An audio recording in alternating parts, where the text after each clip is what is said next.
Like what?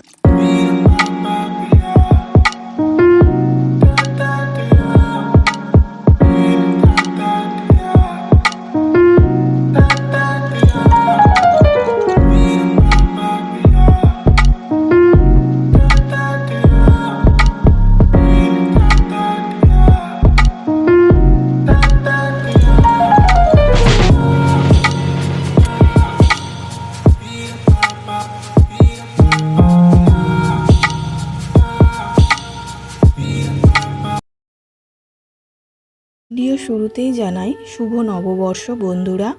যদিও আপনারা ভিডিওটা নববর্ষের দিন পাবেন না দেখতে, নববর্ষের পরের দিন দেখবেন, তাও আপনাদের জানালাম শুভ নববর্ষ। আশা করি আপনাদের দিনটি ভালো কেটেছে, আমারও ভালো কেটেছে, খারাপ কাটেনি, সকাল থেকে ভালোই কেটেছে। কিন্তু মানে যেগুলো ভাবনা চিন্তা করেছিলাম সেটার কোনোটাই হয়নি। মানে একটু অন্যরকমভাবে মানে ভেবেছিলাম যে এই দিনটিতে, নববর্ষের দিনটিতে আমার বাড়ির মানে ঠাকুরগুলোকে একটু অন্যরকমভাবে সাজিয়ে গুছিয়ে পুজো দেব, নতুন জামা কাপড় পরিয়ে, কারণ অন্যান্য দিনগুলো তো আর সেইভাবে দেওয়া হয় না। তো এই দিনটাতে একটু ভেবেছিলাম যে অন্যরকমভাবে দেব, কারণ আমরাও যেহেতু নতুন জামা কাপড় পরবো, তো এই বাড়ির ঠাকুরগুলোকেও একটু নতুন জামা কাপড় পরিয়ে একটু অন্যরকমভাবে পুজোটা দেব। তো যাই হোক, হয়নি। গতকাল রাত্রির থেকেই তাই মনটা খারাপ, মানে ভালো লাগছে না কিছুই। তার মধ্যে এদিকে তো জানেনই, এই মানে মেয়েদের এই সমস্যাটা প্রত্যেক মাসেই লেগে থাকে। এটা আর নতুন কিছু না। আর এই দিনটিতে তো মানে কি বলবো, একটি মেয়ের কাছে এমন একটি দিন যে কিছু বলার নেই। প্রত্যেকটি মেয়ের জীবনেই আসে এই দিনটি, প্রত্যেক মাসে। একটা মেয়েই বোঝে যে এই দিনটিতে তাদের মানে কতটা কষ্ট আর যন্ত্রণা সহ্য করতে হয়। তো আগে মানে আমারও প্রচণ্ড পরিমাণে এই দিনটিতে কষ্ট হতো, এখন অতটা কষ্ট হয় না, অনেকটাই কমে গেছে। তো বিয়ের মানে বিয়ে না, মানে প্রথম শুরুর দিকে যতটা কষ্ট হতো সেই কষ্টটা এখন অবশ্য অতটা হয় না।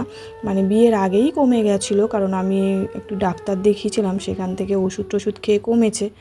তো সেই থেকে অনেকটাই কম ছিল, অতটা হতো না। তারপরে ছেলে হওয়ার পর তো একদমই কমে গেছে, এখন আর অতটা হয় না। কিন্তু তাও ওই প্রথম দিনটাতে একটু অসুবিধা তো হয়ে থাকেই। মানে কি বলবো, সেরকম মানে একটা অস্বস্তি বোধ হয়, কিন্তু হলেও কিছু করার নেই। আমাদের মেয়েদের তো কর্ম করতেই হবে না, প্রতিদিনকার যে কর্ম, মানে বিশেষ করে আমাদের মতো হাউসওয়াইফ বলুন, যারা বাইরে কাজে যায় তাদের তো আরও বেশি কষ্ট। যারা বাড়িতে থাকে, বাড়ির কাজবাজ করে, তাদের তাও হয়তো একটু কাজবাজের ফাঁকে এসে একটু মানে শুয়ে রেস্ট নিতে পারে, কিন্তু যারা বাইরে কাজে যায় তাদের তো প্রচণ্ড পরিমাণে কষ্ট হয়। এমন অনেক মানে সবার যে এই যন্ত্রণাটা হয় সেটা না, অনেকেও আছে অনেকের হয় না। তো যাদের হয় তাদের কিন্তু প্রচণ্ড পরিমাণে কষ্ট হয়। মানে আর এই কষ্টটা শুধুমাত্র একটা মেয়েই বুঝবে যে কি কষ্ট, তাই না বন্ধুরা? তো যাই হোক, এদিকে তো ঘর দুয়ারগুলো গুছিয়ে নিলাম। আর আজকে যেহেতু নতুন বছর, তো ভাবলাম একটা নতুন চাদর পাতি। তো চাদরটা নতুন নয়, নতুন বলতে এটা আমি বিয়ে মানে বৌভাতের সময় পেয়েছিলাম। তো সেই চাদরটাই মানে দু একবার চাদরটা বিছানায় পাতা হয়ে গেছে। তো সেটাই ভাবলাম মানে পাতি। একদমই নতুন চাদর পাতা হয়নি, মানে কেনাও হয়নি, নতুন চাদর কিনেও নি। তো ওইটাই পাতলাম। তো চাদরটা পেতে নিয়েছি, আর এদিকে চলে এসেছি ছেলে খাওয়াবো। তো ছেলের খাবারটা মানে আজকে ওকে খাবারে ব্রেকফাস্টে দিয়েছি ওটস। তো এই ওটসের মধ্যে একটু কলা দিলাম। তো আজকে না প্রথম ওকে কলা দিলাম, জানেন তো, ওটসের মধ্যে। ওকে এর আগে কোনো দিন দিই না, আর তো আজকে প্রথম দিলাম। তো একটু মিষ্টি কম হয়েছিল, একটু টেস্ট করে দেখলাম, তো তাই জন্য একটুখানি আবার মিছরিও দিয়ে দিলাম ওর মধ্যে। এই যে, কারণ ও আবার একটু মিষ্টি মিষ্টি না হলে না খায় না, জানেন তো। তো সেই কারণে একটু হালকা করে মিছরি দিয়ে দিলাম। তো এই যে এখন ওকে খাইয়ে দেবো। আর ওই যে আজকে আমাদের মাংস টাংস তেমন কিছু হবে না রান্নাবান্না। ওই ভোলা মাছ নিয়েছিল মা কদিন, মানে ওই দুদিন আগে। তো সেই মাছটা আছে, সেই মাছ হবে। আর ওদিকে শাক ভাজা হবে, কলমি শাক আর বরমা শাক, যেটা মানে আমার মায়ের বাড়ির ওখানে সবাই আমরা বরমা শাক বলেই চিনি, মানে ছোটোবেলা থেকে জেনে এসেছি। কিন্তু এখানে এরা সবাই ছেঁচি শাক বলে। তো তো এই দুটো শাক মিলিয়ে ভাজা হবে, কারণ দুটো কলমি শাক মা নিয়ে এসেছিলো বাজার থেকে।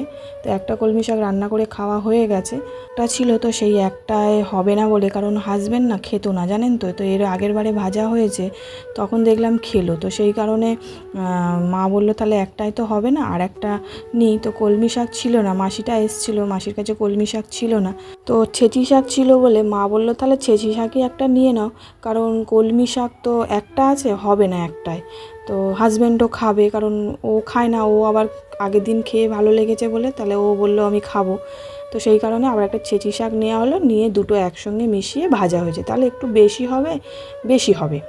তো যাই হোক, ওদিকে তো মানে ছেলের জন্যও বসিয়ে দিয়েছি খাবার, ওকে দিয়েছি, ওকেও শাক দিয়েছি একটু আজকে, শাক, তারপরে আলু, একটু মুসুরির ডাল আর ভাত, সমস্ত কিছুটা একসঙ্গে বসিয়ে দিয়েছি।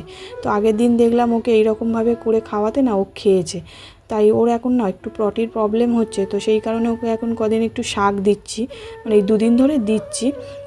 তো ওর খাবার বসিয়ে দিয়ে এদিকে চলে এসেছি, আমি ঘর দুয়ারগুলো ঝাড় দিয়ে নেবো, এখন অনেকটাই বেলা হয়ে গেছে, প্রায় ওই 12টার মতো বাজে। ওদিকে ছেলেকে স্নান করিয়ে দিয়েছি, ও এখন বসে বসে কার্টুন দেখছে। আর মা আজকে কাজে যায়নি, কারণ মানে মায়ের কারখানায় সেরকম কাজ নেই, ওই ঘরে বসে করলেই হবে, তো সেই কারণে আর যায়নি, ঘরে বসেই করছে। তো মাকে বললাম তুমি একটু ওর কাছে বসো, কারণ ও অনেক সময় কার্টুন দেখতে দেখতে তো সামনের দিকে চলে আসে, তো সেই কারণে বললাম তুমি একটু বসো। তো ওর কাছে বসে বসে মা কাজ করছে, আর আমি এদিকে ঘর দুয়ার ঝাড় দিয়ে নিয়েছি আর মুছেও নিচ্ছি। আর মুছতে গিয়ে দেখি আজকে হঠাৎ করে এই মফের ডান্ডাটা ভেঙে গেল জানেন তো। এবার কি করব, এরকমভাবে মুছতে তো অনেকটাই কষ্ট হচ্ছে, এদিকে সেলাইয়েরও চাপ, মানে সেলাই আছে, সেলাইয়ের চাপ পড়ছে, তার মধ্যে কোমরেও যন্ত্রণা হয়, এইভাবে মুছতে গিয়ে না কোমরেও প্রচণ্ড পেন হচ্ছিল। তো যাই হোক কী করবো, যাই হোক করে মুছেছি ঘরগুলো, সমস্ত ঘরটাই মুছেছি। তো এখন দেখুন স্নান টান করে চলে এসেছি, তো ঠাকুর তো দিতে পারবো না, ভেবেছিলাম একটু মানে আজকে সত্যি মন থেকে চেয়েছিলাম যে ঠাকুরকে একটু দেবো, নিজের মতো করে একটু দেবো, কারণ প্রত্যেক দিনই মাই ঠাকুর দেয়, আমি তেমন একটা ঠাকুর দিই না, মাঝে সাঝে যখন মার আসতে দেরি হয় কারখানা থেকে তখন আমি দিই। তো আজকে ভেবেছিলাম একটু অন্যরকমভাবে ঠাকুরকে সাজিয়ে গুছিয়ে পুজোটা দেবো আমি, তো কিছু করার নেই, মাই দিয়ে দিচ্ছে ওদিকে ঠাকুরটা। আর এদিকে দেখুন আমার স্নান হয়ে গেছে, আর এই যে নাইটিটা দেখছেন এটা না আমার দাদা কিনে দিয়েছে এবছর জানেন তো। তো ও অনলাইনে পাঠিয়েছিল, তো আপনাদের সঙ্গে শেয়ার করা হয়নি, ভিডিওটা করে রেখেছি আপনাদের সঙ্গে শেয়ার করব, কিন্তু হয়ে উঠছে না, অনেকগুলো ভিডিও একসঙ্গে জমা হয়ে গেছে, তো এডিটিং করা হচ্ছে না আর ভয়েসও দিতে পারছি না, কখন কোনটা ছাড়বো বুঝতে পারছি না। কলমি শাক আর ছেঁচি শাক ভাজা, ভাত, আর এদিকে হয়েছে ভোলা মাছের ঝাল। আজকে এই রান্না হয়েছে, মাংস টাংস কিছুই হয়নি। আর এই এনাকে দেখুন শুধু দৌড়াদৌড়ি করছে, গরমের মধ্যে শুধু দৌড়াদৌড়ি করছে, দেখো দেখো গরমের মধ্যে শুধু দৌড়াদৌড়ি করছে। তো কী কী রান্না হয়েছে আজকে সেগুলো তো আপনাদেরকে দেখালামই। আর এদিকে দেখুন মা ঠাকুর দিয়ে দিয়েছে, মা সুন্দর করে ঠাকুরকে সাজিয়ে খেতে দিয়েছে, তো আমার তো আর দেওয়া হলো না, খুবই মনটা খারাপ জানেন তো, খুবই খারাপ লাগছিল, মানে সকাল থেকে তো মানে কি বলবো, ভালোই লাগছে না, যেন কিছুই করতে ইচ্ছা করছিল না, মনটা এতটাই খারাপ লাগছিল।